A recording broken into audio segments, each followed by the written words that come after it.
Ayan, tapos ng taong 2023. Yung may bagong taon. Di ba may manok pa?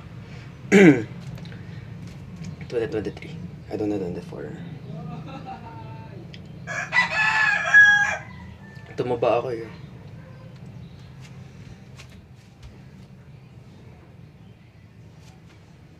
Tumaba ako.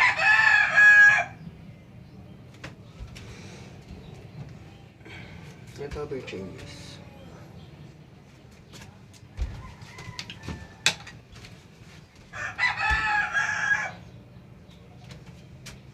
Masyado dito. Anyways, sa taas naman kasi ito yung build ko. Kasi hindi ako masyado nakapag-build na ibang part kasi busy sa work. Sa chest natin, meron na tayo dito. Ito na siya. Meron na dito. Problema ko ito. Kailangan ko i-build tong lower. The problem is, hindi ko siya basta-basta mabibuild kapag hindi na-build to. So, huli siyang lalaki. Ang workout dito is super. So, kahit pa paano, malaki-laki na. Let's medyo lumalaki rin. So, masyado pang maliit. Late peg. Maliligo muna ako.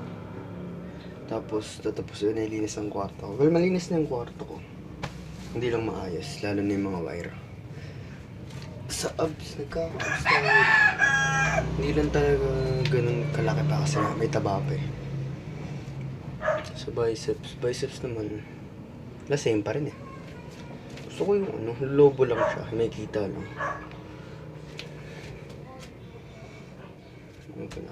Triceps din.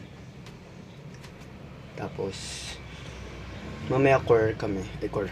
Yung upper.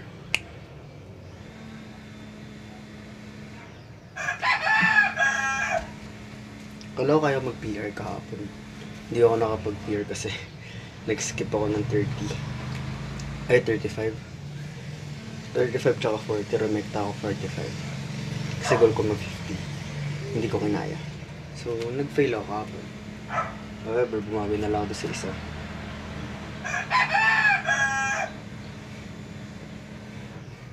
Anyways, ano naman sa katawan? Well, so buong bakasyon, I'm very disappointed to myself kasi wala ako halos nagawa. Well, marami rin naman akong nagawa na gusto kong gawin. Like, naayos ko yung motor. Well, actually, napaganda ko yung motor. Ato, wala sa plano pero kahit pa paano nagkaroon ako ng skill sa pagdi-DJ.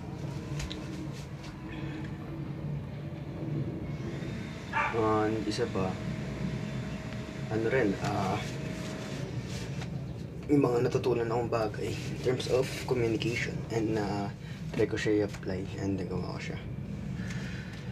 But throughout sa business tsaka sa editing, wala eh. I'm very disappointed at that part. Kags, tinalobat na yung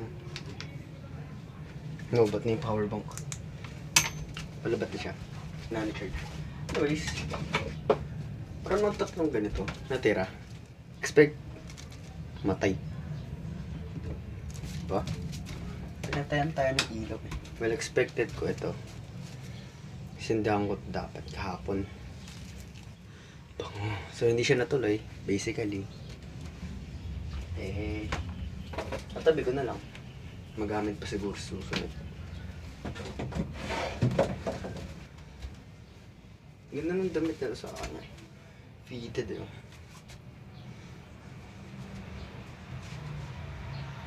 Guys, ito dito. Kurbang kurbe. Pero kasi itong babaeng wala pa. So parang bilbil lang siya. Kasi pa pala pumangit yung mukha ko. Gumas pang sobra. Anyways, ang plano ko mamaya after this. Kalikpitan yung kwarto. Pupunta sila. Papatulang sa PR. PR diary. Ano pa yung mga gagawin ko mamaya? Nakakapansin. Ano ba?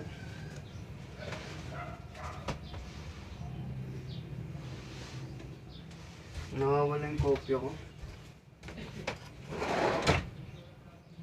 Basta ang naman nun, PR Diary. PE. FABM. Linis ng FABM. Ano naman gagawin ko? At isa pa pala, magbabawas ako ng laman ng storage kasi storage ko na naman 2.1 gigabytes na lang ulit. So marami akong binideo, marami akong inedit, at wala na akong storage. Yan naman, paalam. Doon na naman ang mga sunod natin gagawin yan. Lilinisin natin yan. Tubig is the key.